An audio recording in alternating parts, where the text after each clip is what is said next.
BCCI world का सबसे बड़ा क्रिकेट बोर्ड है, सबसे ज्यादा पैसा है उनके पास। इस बार के जो आईपीएल की राइट्स हैं, सिर्फ ब्रॉडकास्टिंग राइट्स, वो उन्होंने 48,391 करोड़ में बेची है। इतना मोटा पैसा। और उसके बाद इनकम टैक्स डिपार्टमेंट को 1 रुपया भी नहीं देते, इनकम टैक्स 1 रुपया भी जमा नहीं करते। तो क्या इनकम टैक्स डिपार्टमेंट ने अभी तक उन पर नजर ही नहीं गड़ाई, या गड़ाने के बाद भी कुछ नहीं कर पाए अभी तक? सर्विस टैक्स से जुड़े मामले में बीसीसीआई को लग सकता है बड़ा झटका।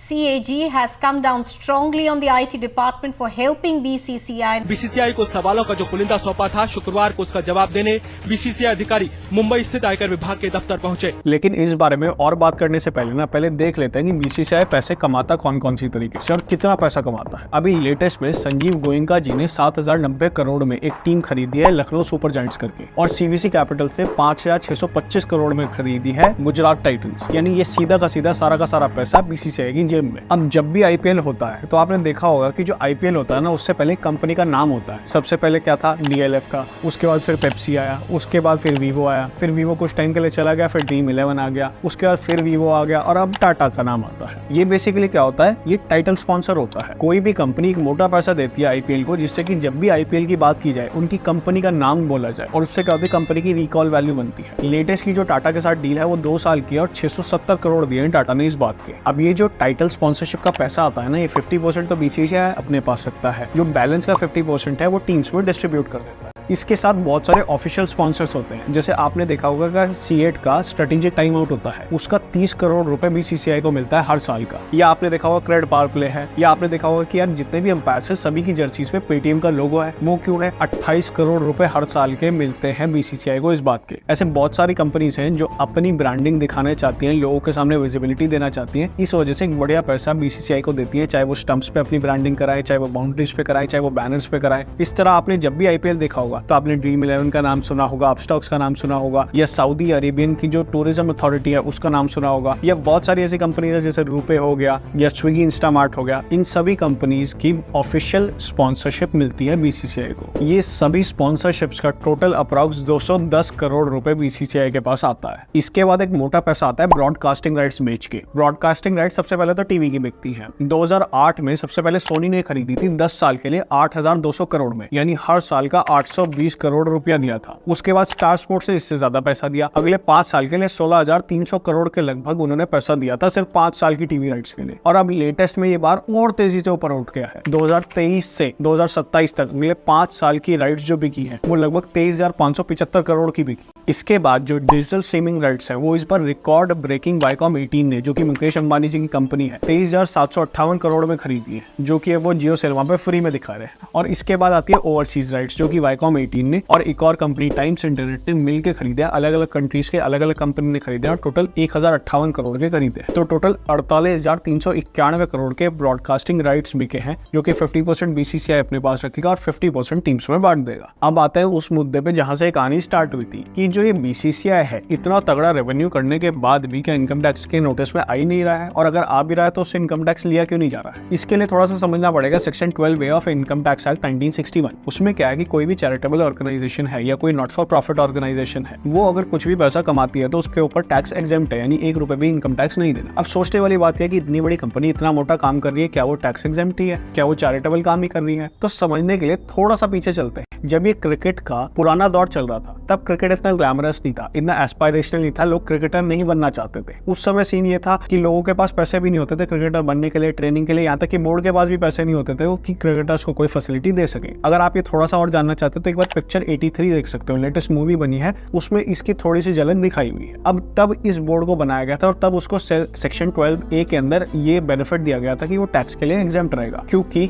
इंडिया में प्रमोट करने की जरूरत थी क्रिकेट को। अब आते हैं फास्ट फॉरवर्ड टू टुडे। आज की डेट में क्या है कि क्रिकेट बहुत ज्यादा ग्लैमरस हो गया, एक धर्म की तरह बन गया हिंदुस्तान में। और इससे क्या हुआ, इनकम टैक्स की नजर पड़ी बीसीसीआई के ऊपर और उन्होंने उसके ऊपर केस भी किया कि ये एंटरटेनमेंट प्रोवाइड करते हैं और इनको इनकम टैक्स के लिए लायबिलिटी बननी चाहिए। इनका बड़ा आपस में केस चला बीसीसीआई का और इनकम टैक्स डिपार्टमेंट का। जब मुंबई ट्रिब्यूनल के पास ये केस पहुंचा तो मुंबई ट्रिब्यूनल ने बताया कि इस ऑर्गेनाइजेशन को सेक्शन 12A के अंदर परमिशन ग्रांट करी जाती है एज ए चैरिटेबल ऑर्गेनाइजेशन। उसका रीजन क्या है कि ये अभी भी क्रिकेट को प्रमोट कर रहे हैं, इनके जितने भी फंड्स है वो क्रिकेट के प्रमोशन में ही लगते हैं। हाँ, इन्होंने अपने तरीके प्रमोट करने के चेंज कर दिए, लेकिन उन तरीकों को चेंज करना पड़ता है जिससे कि किसी भी चीज को प्रमोट की जा सके। तो आज की डेट में भी बीसीसीआई को इनकम टैक्स को 1 रुपए भी नहीं देना पड़ता। देख रहे हो साहब कि बिजनेस के बड़े बड़े गेम कैसे खेले जाते हैं। अगर आप चाहते हो कि एक दिन आपका भी एक शानदार बिजनेस हो और एक बढ़िया गेम आप भी खेलो, तो इस चैनल को भी सब्सक्राइब कर लो, क्योंकि इस तरह की इन्फॉर्मेशन मैं रेगुलर लाने वाला हूं। मिलते हैं नेक्स्ट वीडियो में। Until then.